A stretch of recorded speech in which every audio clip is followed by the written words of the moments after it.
Colhendo os frutos de ser a salvadora do rei, Luna precisará adaptar-se ao estilo de vida de uma raça diferente da sua. Agraciada com riquezas, festas e regalias, a garota percebe rupturas na cidade que a acolheu como heroína.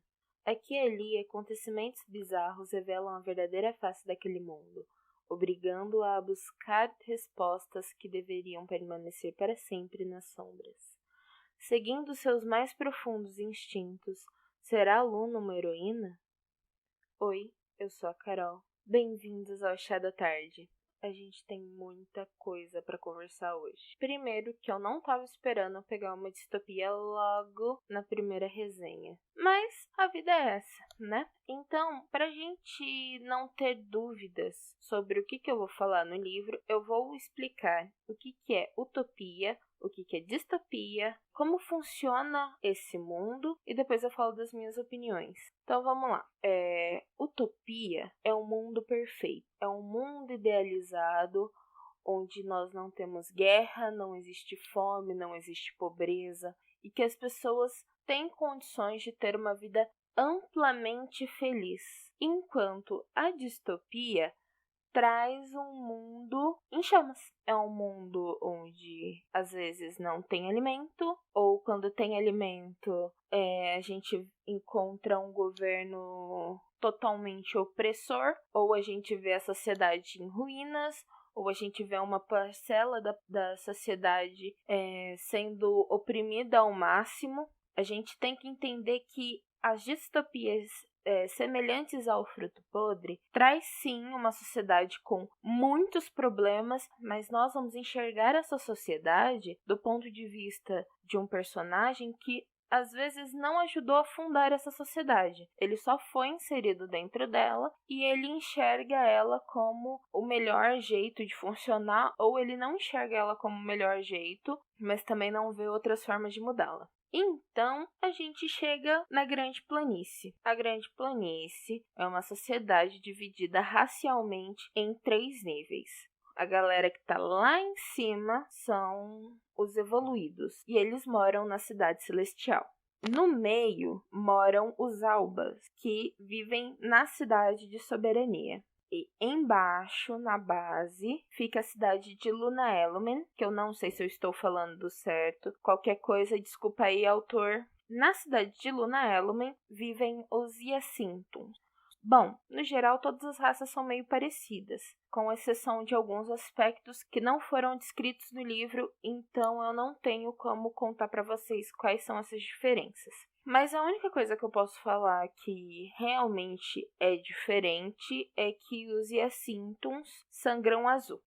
Os Yacintuns vivem uma vida pacata e pobre. Eles não têm muita coisa, pelo que eu entendi. Não tem muita fartura, mas dá para viver. Todos eles compartilham um sonho, que é receber um passe. O que é o passe? O que liga os 3 reinos é um elevador de vidro com uma árvore na porta, que por acaso é a bandeira do reino. E esse elevador sai da cidade dos Yacintuns e leva até a cidade dos Albas, e da cidade dos Albas até a cidade celestial. Quando você ganha esse passe, que é dado pelo governo Alba, você tem o direito de deixar a tua casa e ir para a Soberania. Soberania é descrita como uma cidade incrível. É uma cidade linda, cheia de fartura. Os Yacintuns acreditam que para você ascender socialmente, você precisa ser notável de alguma forma. Falando nisso, que a gente começa a conversar sobre a história do livro. A personagem principal é a Luna. A Luna é uma menina Yacintum, que é muito inteligente, que foi treinada em luta pelo mestre dela, que por um acaso ganhou um passe e foi para a Soberania. E ela tem um pai que acabou de morrer, que sonhou a vida inteira e buscou loucamente esse passe, mas não conseguiu, como tantos outros. Normalmente, esse passe ele é entregue apenas para pessoas mais velhas, que de alguma forma, como eu disse antes, são notáveis, mas esses passes são muito raros, então não é sempre que um Yacintum ganha. E depois que ele ganha esse passe, ele pode escolher se ele vai ficar em Luna Element ou se ele vai ascender. Só que, se ele decidir que ele vai embora, tudo que ele tinha fica para trás. Então, esposa, filho, irmão, mãe, todo mundo fica lá embaixo. Só ele ganhou aquele passe. Então, ele vai sozinho. A questão é que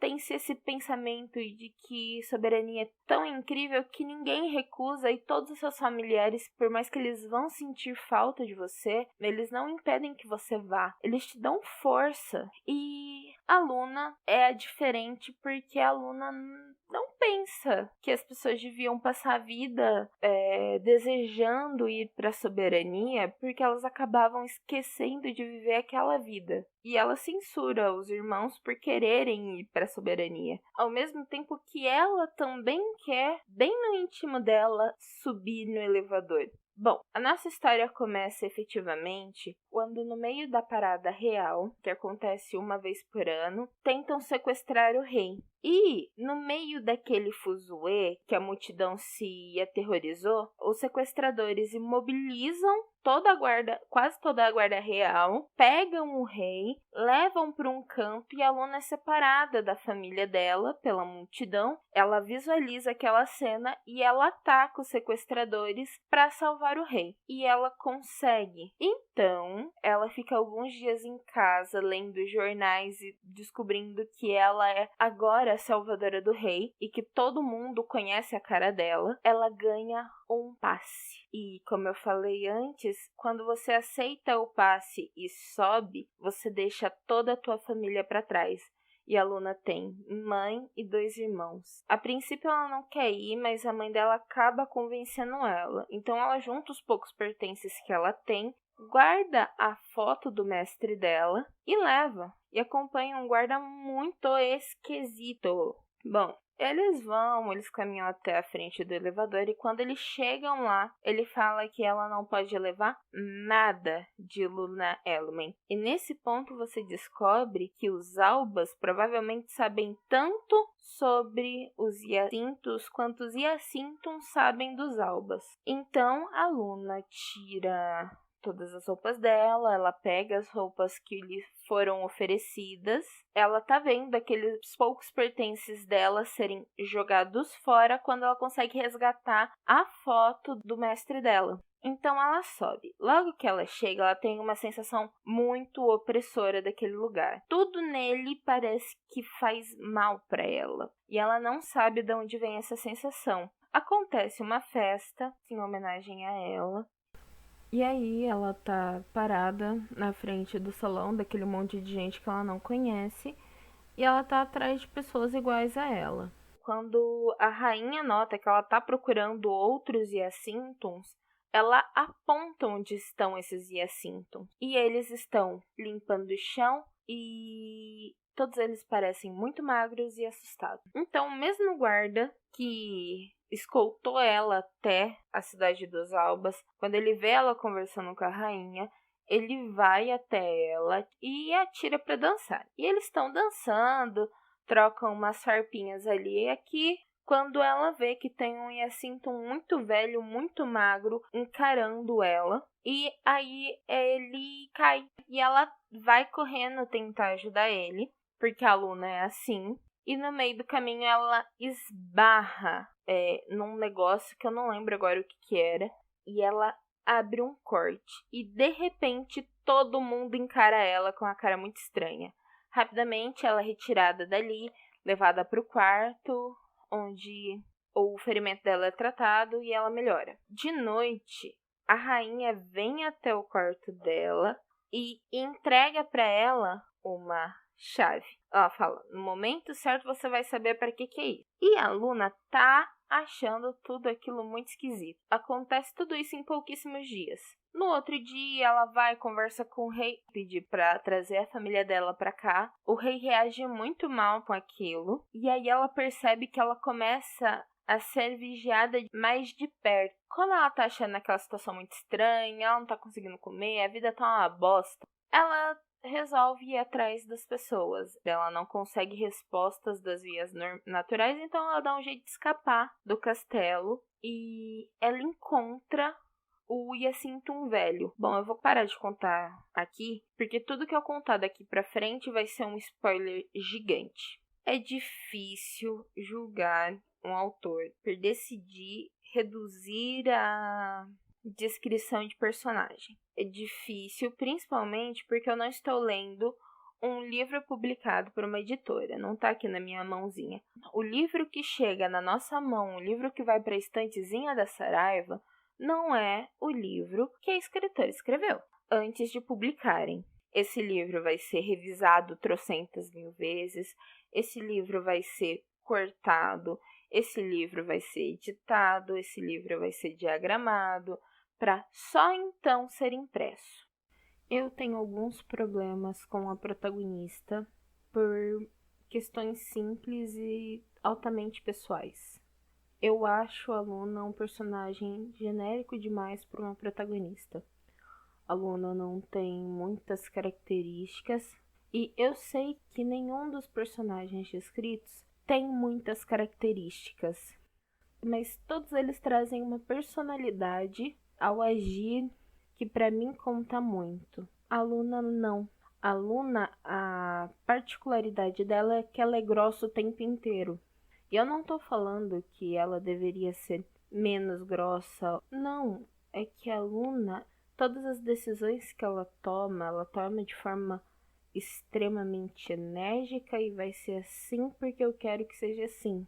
Então, ela age como se ela estivesse muito acima daquela sociedade. E isso não seria problemático se ela sofresse as consequências por agir desse jeito. Mas ela não sofre. É quase como se eles têm regras sociais que se aplicam a outras pessoas, mas essas regras sociais não se aplicam. Agora, quem tem uma construção interessantíssima é a rainha. A rainha, você sabe que ela é uma mulher fina, você sabe que tudo nela remete à etiqueta, que ela corresponde a tudo que uma mulher deveria ser dentro daquela sociedade, pelo padrão social daquela sociedade, e ainda assim ela tem uma personalidade, ela tem um conceito, ela é profunda. O mestre da Luna é profundo, e ele aparece pouquíssimo. O rei é profundo, o guarda é profundo, você consegue situar aquelas personalidades, mas na Luna, que é a personagem principal, você não consegue. Ela tem a personalidade de um NPC. Você pode ter enxergado de outra forma. Não significa que eu não gostei da história. Esse é o ponto. Eu gostei de verdade da história. Tudo funciona bem, porque quando você lê o livro, você percebe que o autor montou o mundo inteiro até o final. E que os personagens foram montados para fazer esse final acontecer. Pode ter sido de outra forma, mas é isso que eu notei. Então, você tem esse mundo, você tem essa percepção de mundo, você tem o que o mundo é e você tem como a história acaba. E, amigos, na primeira parte vai ser difícil engatar na história. É uma história pequena, você termina em poucas horas. Não é uma história chata, depois que ela engata, ela fica mais frenética. Você vai ter que lidar com essa sensação de estão me respondendo uma pergunta e estão me socando com outra. E agora eu sou um grande ponto de interrogação na vida.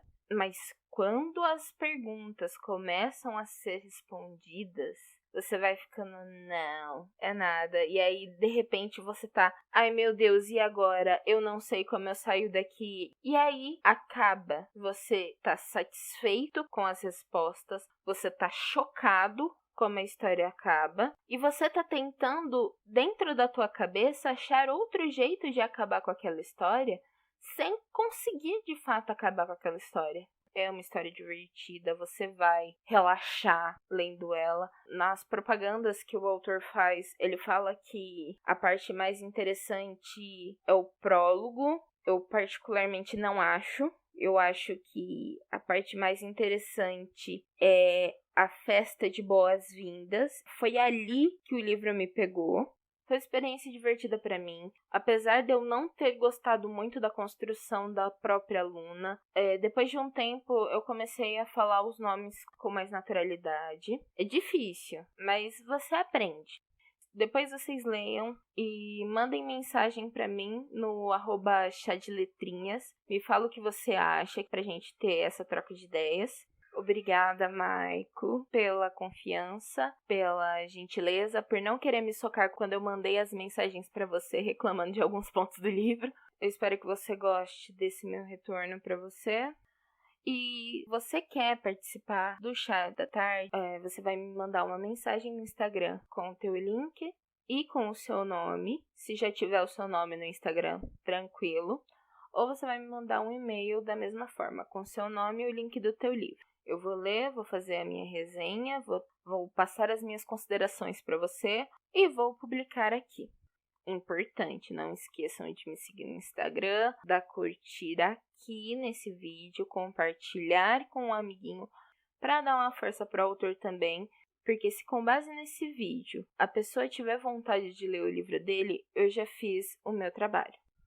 Se inscreve no canal, assina o sininho, dê o seu feedback para mim também, se tem alguma coisa de errado com a forma que eu estou gravando, porque eu ainda estou testando. Não esquece de deixar a tua xícara na pia. Um beijo, até sexta-feira.